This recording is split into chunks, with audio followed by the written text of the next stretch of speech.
we'll guide you through how to delete a Trello board with ease. If you find this helpful, consider subscribing and liking the video.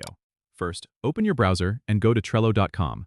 Then log into your account if you haven't already.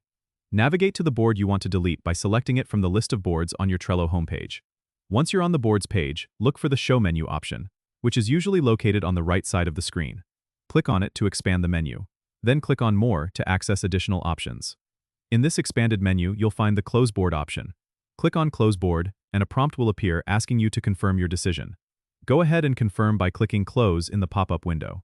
Remember, this action makes the board inactive, but it's not permanently deleted yet. If you want to permanently delete the board, you need to click on Permanently Delete Board from the next screen. A confirmation message will appear, reminding you that this action cannot be undone. Confirm the deletion by clicking Delete in the pop-up, and your board will be permanently removed from Trello.